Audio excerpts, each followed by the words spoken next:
بسم اللہ الرحمن الرحیم ایاک نعبد و ایاک نستعین۔ السلام علیکم، میں منیر شاکر۔ سب سے پہلے التماس، درخواست، سوال کہ جمع اور تدوین حدیث میں سمجھتا ہوں کہ یہ ایک بدعت ہے۔ بدعت کی جو ہم ڈیفینیشن علماء کرام سے سنتے آ رہے ہیں، یہ اس پر بالکل پورا اترتی ہے، اس کے دائرہ کار میں آتی ہے کہ یہ کام نہ نبی نے کیا، عہد نبوی میں نہیں ہوا، خلافت راشدہ میں نہیں ہوا۔ خلافت راشدہ آپ جتنی مان لیں، حضرت علی رضی اللہ تعالیٰ عنہ تک، امام حسن حسین تک، حضرت امیر معاویہ رضی اللہ تعالیٰ عنہ تک، میں تو ایسے کہتا ہوں ڈرتے ہیں کہ یہ کام نہیں ہوا۔ ایسا بھی نہیں ہے کہ ان کو سوچا نہیں گیا، سوچا گیا۔ حضرت عمر رضی اللہ تعالیٰ عنہ کے وقت میں آپ نے خود اس پر غور و فکر کیا، آپ نے اس کو نہیں کیا۔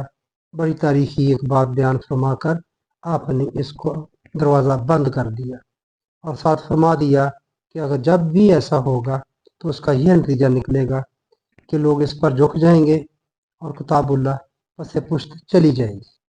تو اب آپ دیکھ لیں، کام تو ایسا ہو گیا 250-300 سال بعد نبی اکرم صلی اللہ علیہ وآلہ وسلم کے، یا عمر بن عبدالعزیز نے یہ کام کر دیا، تو پھر اس کا جو نتیجہ حضرت عمر رضی اللہ تعالیٰ عنہ نے بیان فرمایا تھا، کیا وہ نتیجہ ہوا، نکلا یا نہیں نکلا؟ میں کہتا ہوں وہ نتیجہ نکلا۔ حضرت عمر رضی اللہ تعالیٰ عنہ کو جس بات کا ڈر تھا، وہ نتیجہ 100% وہ نتیجہ نکلا۔ کتاب اللہ قرآن کریم پس پشت چلی گئی اور روایات حاوی ہو گئی۔ اس لیے علامہ اقبال کو یہ کہنا پڑا کہ ہم حقیقت خرافات میں کھو گئی، حقیقت خرافات میں کھو گئی، یہ امت روایات میں کھو گئی۔ یہ میرے بھائیوں میرا سوال ہے، اور میں یہ بھی کہتا ہوں، میرے جو بھائی بھی، کوئی میں طنز نہیں کرتا، میرا جو بھائی بھی مجھ پر یہ میرا اس بات کا مجھے جواب دے دے، مجھے سمجھا دے، مجھے قائل کر لے، تو وہ اس کا مجھ پر احسان ہوگا۔ تو یہ میری پہلی بات، میرا سوال، میں اس کا احسان مند رہوں گا، اللہ اس کو جزائے خیر دے گا۔ بات ہو رہی ہے دلوں پر مہر لگنے کی۔ اب اس ایک تھوڑے سے نئے حوالے کے ساتھ بات کرتا ہوں، تو اس کو تو بالکل ہی ہم، میرا خیال ذرا بھی اس پر غور نہیں کرتے۔ جس طرح کا اس کا ترجمہ آیا، بالکل 100% یہ بات ایسے ہی بظاہر نظر آتی ہے کہ تو بس یہ تو پہلے سے ہی لکھا ہوا تھا، پہلے سے ہی طے تھا، اللہ نے کر دیا تھا ان لوگوں کے جنہوں پر مہر لگنے کا، جن کے پر لگی ہوئی ہے۔ تو یہ تو بالکل بات طے ہوگی۔ یہ تو منیر شاکر کی بات جو کر رہا ہے، یہ تو غلط کر رہا ہے۔ لیکن نہیں، میں یہ بات بھی سمجھانا چاہتا ہوں کہ کاش ہم یہ اس بات کو بھی سمجھ جائے۔ یہ ہے سورہ یاسین کی 7 اور 10 نمبر آیات۔ لَقَدْ حَقَّ الْقَوْلُ عَلَىٰ أَكْثَرِهِمْ فَهُمْ لَا يُؤْمِنُونَ۔ لَقَدْ حَقَّ الْقَوْلُ عَلَىٰ أَكْثَرِهِمْ فَهُمْ لَا يُؤْمِنُونَ۔ ان آیات کا ترجمہ کیا جاتا ہے اس طرح، ان میں سے بہتوں پر اللہ کی بات پوری ہوگی، یہ کبھی ایمان نہیں لائیں گے۔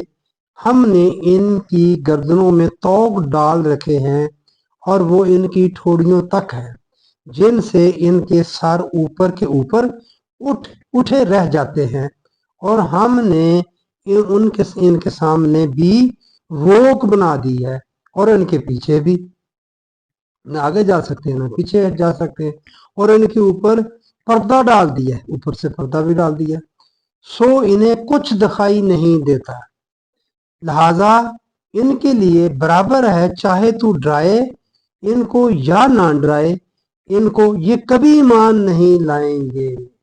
اللہ تعالیٰ نے فرما دیا، کہہ دیا کہ کبھی ایمان نہیں لائیں گے۔ اس میں زیادہ بات تو وہی ہے جو پہلی ہے، جب مہریں لگا دی ہم نے آنکھوں پر، کانوں پر، دلوں پر، توق ڈال دیے ان کے، اور پردہ ڈال دیا ان کے اوپر، اور ان کو تو ڈرائے یا نہ ڈرائے، وہ بات پہلے ہو چکی ہے۔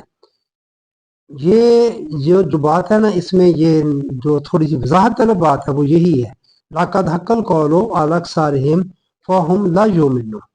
اللہ کی بات پوری ہو گئی۔ یہ بات ذرا سمجھنے والی ہے۔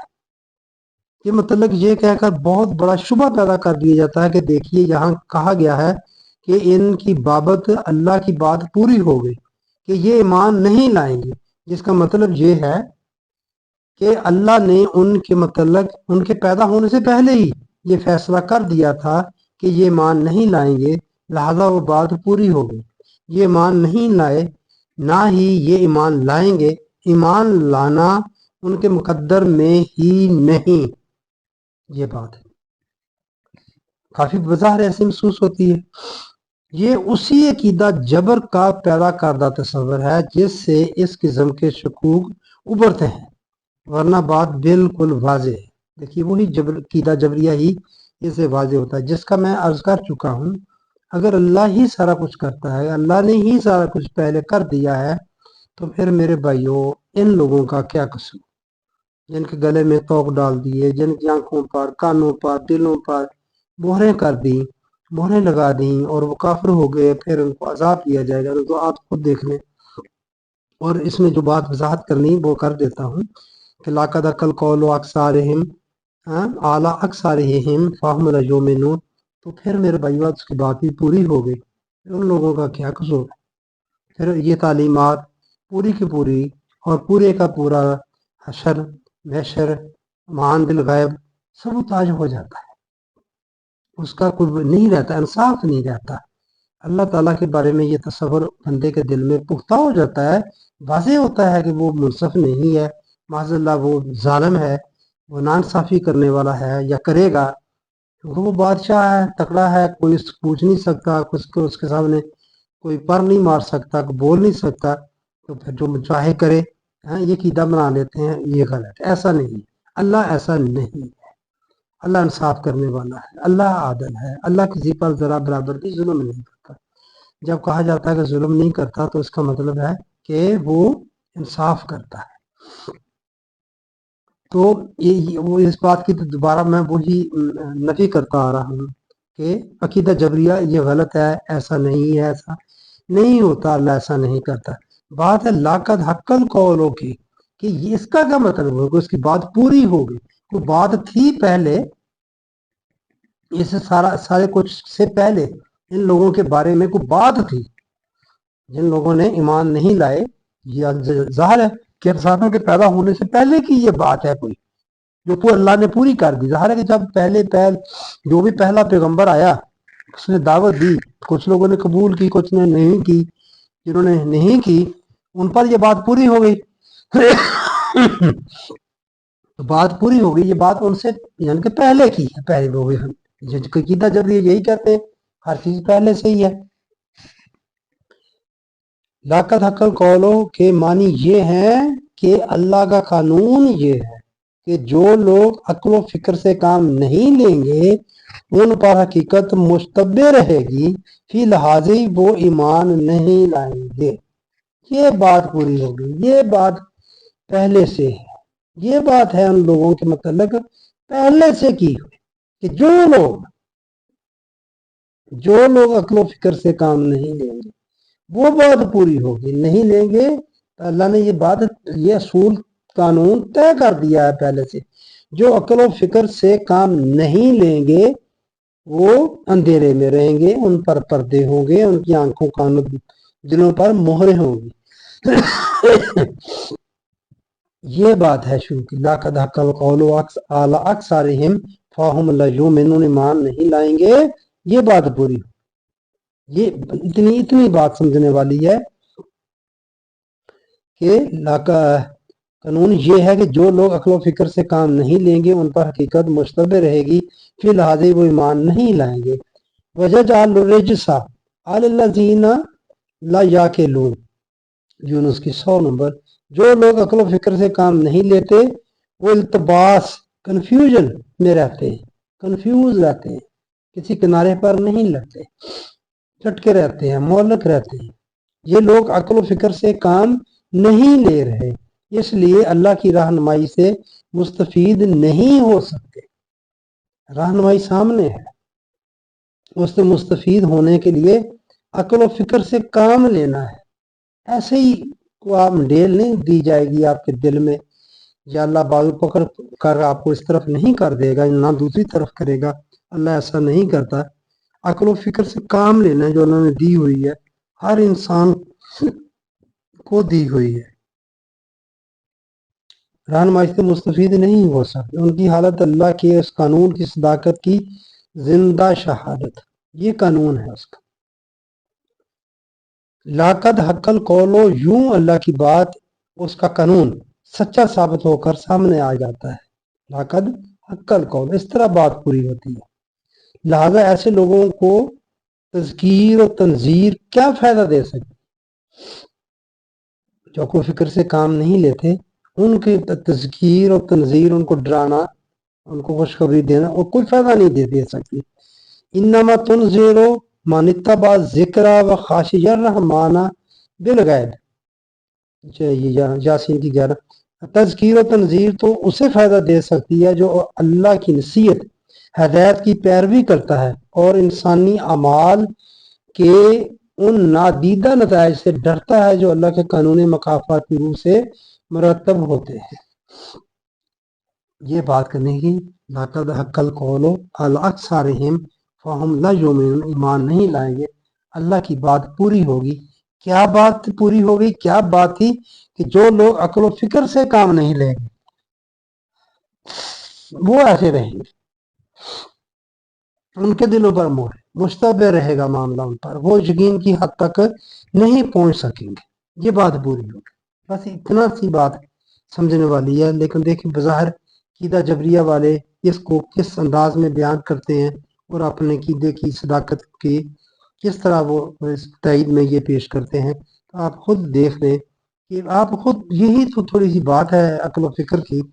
اگر آپ اس طرح بات کریں گے کہ اللہ ہی سارا کچھ کرتا ہے، پہلے سے ہی لکھ دیا ہے اس نے سارا کچھ، کس نے مسلمان ہونا ہے، کس نے کافر ہونا ہے، تو اس کا علم میں تو ہو سکتا ہے، اس کا علم اتنا زیادہ ہے تو اس میں تو بات ہو، اس کو تو پتہ ہے کیا، لیکن یہ جو بات ہے بندے پر اس کے علم کے مطابق ہو نہیں رہا، یہ نہیں ہے کہ یہاں اس کے علم کے مطابق ہو رہا، بندے کو آزادی دی ہوئی، بندہ آزاد اور خود مختار ہے، عقل ہے دی ہوئی ہے اس کو، اپنے ارادے و اختیار سے اس نے جو بھی راستہ چننا ہے اس نے چننا ہے۔ تو اس میں اتنی بات ہی کرنا چاہتا، بہت اہم بات ہے، آپ ضرور اس پر غور کریں اور ضرور اس کو سوچیں۔ لاقد حق القول علی اکثرہم فہم لا یؤمنون، اللہ کی بات اس پر پوری ہوگی۔ کیا بات؟ اصل بات یہ ہے سوچنے سمجھنے والی، کیا بات پوری ہوگی؟ یہ بات ہے پہلے سے لکھی ہوئی، جو لوگ عقل و فکر سے کام نہیں لیں گے۔ اس طرح اور بھی لوگ بہت بات کرتے ہیں، مصیبت کی بات کرتے ہیں، اللہ نے مصیبت پہلے لکھی ہوئی ہے، کوئی ایسی چیز نہیں زمین پر آتی جو لکھی ہوئی نہ ہو، تو ٹھیک ہے جی لکھی ہوئی، وہاں بھی ہم یہی غلطی کھاتے ہیں، یہی مغالطہ کرتے ہیں۔ یہ نہیں لکھا کہ فلاں کو ملے، اس کے قانون کے تحت وہ مصیبت آئے گی، جو بھی وہ اس چیز کا ایسا کام کرے گا اس پر مصیبت آ جائے گی۔ جو سمجھ جائے گا قانون کو، اس کے آنے کو، اس کا سدباب کر لے گا، روک تھام کر لے گا، اس پر وہ مصیبت نہیں آئے گی۔